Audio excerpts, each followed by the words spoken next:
हम बहुत समय से ये बात कर रहे हैं कि भगवानपुर को कब्जेधारियों से मुक्त कराना है। पहले जब कभी थोड़ी बहुत छोटी सी व्यवस्था आई तो उसमें पूरे भगवानपुर में कब्जा कर लिया गया, और आज भी जब भी जैसे ही अभी चुनाव चल रहा है, चुनाव में कहीं से कहीं तक नज़र भी नहीं आ रहे हैं।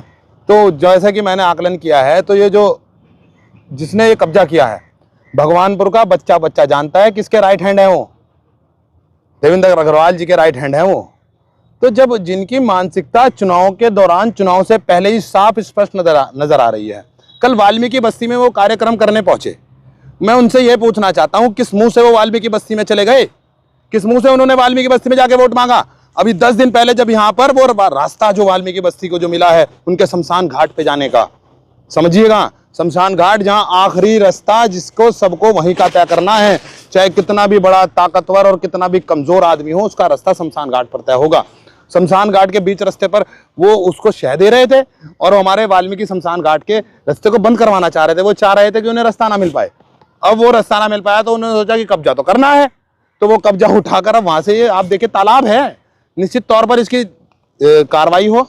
और एक चीज तो साफ साफ स्पष्ट ही होती है, जब किसी मामले में कोर्ट में कार्रवाई होकर कोर्ट के आदेश हुए हों, डीएम साहब की टेबल पर उस मामले में पूरे की पूरी फाइल रखी हो, एसडीएम साहब की टेबल पर फाइल रखी हो, तो उसमें एक तरफा कार्रवाई किसी को आदेश नहीं दिए जाते कि आप जाकर वहां पर अपना भराव कार्य शुरू कीजिए। आपको निश्चित तौर पर जो पटवारी जी हैं, जो हमें बातें बता रहे थे, उन्हें ये बात समझनी चाहिए कि आपको एक रिपोर्ट लगाकर उसे आगे भेजना है, फिर उस रिपोर्ट के आधार पर आगे क्या डिसीजन आता है और उस डिसीजन को भी हम कोर्ट में चैलेंज कर सकते हैं।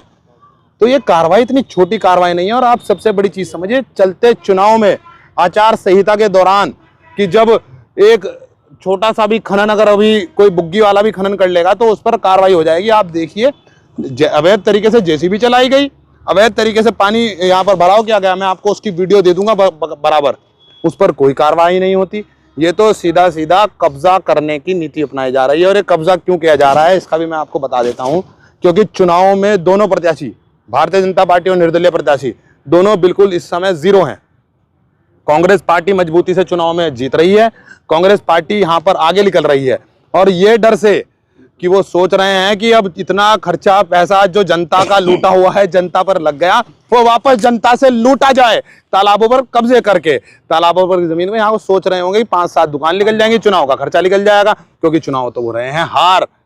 चुनाव जीत रही है कांग्रेस पार्टी मजबूती से, और कांग्रेस पार्टी के साथ एक एक गरीब बच्चा, गरीब आवाम, जिम्मेदार और सारे के सारे लोग खड़े हैं, और वो कांग्रेस पार्टी की तरफ देख रहे हैं। वो ये देख रहे हैं कि जो हमारे हक और हुकूक की लड़ाई लड़ेगा, जो हमारे साथ खड़ा रहेगा, जो हमारे लिए बोलेगा, उसके साथ हम बोलेंगे, उसके पीछे, उसके आगे चलकर हम साथ साथ निश्चित तौर पर रुकवाया जाना चाहिए, नहीं तो हम कोर्ट जाएंगे, हम अभी भी कोर्ट जाएंगे। और मेरा मानना है कि अब इतना तो शायद हमारे जैसे नायब साहब ने हमें वादा किया है कि यहाँ पर आज जब तक ये चुनाव है, चुनाव के बाद इस पे जांच होगी, जांच में हम निश्चित तौर पर कहते हैं यहाँ पर अवैध कब्जा पाया जाएगा, और उसके बावजूद ये काम मैं मानता हूँ ये रुक गया है। मैं मानता हूँ जिन्होंने भी किया है इस बारे में स्पष्टता आनी चाहिए, और उस स्पष्टता के बाद ही सारी चीजें जाहिर होंगी। हमने रिपोर्ट मांगी है अपना नायब साहब से, और हमें उम्मीद है कि अब वो सही तरीके से कार्रवाई करेंगे, किसी का अनिश्चित दबाव नहीं सहेंगे। जो अनिश्चित दबाव कुछ प्रत्याशी द्वारा बनाया जा रहा है, साफ साफ स्पष्ट होता है, क्योंकि वो कुछ जो लोग हैं जो कब्जा कर रहे हैं वो प्रत्याशियों के राइट हैंड है। मान लीजिए अगर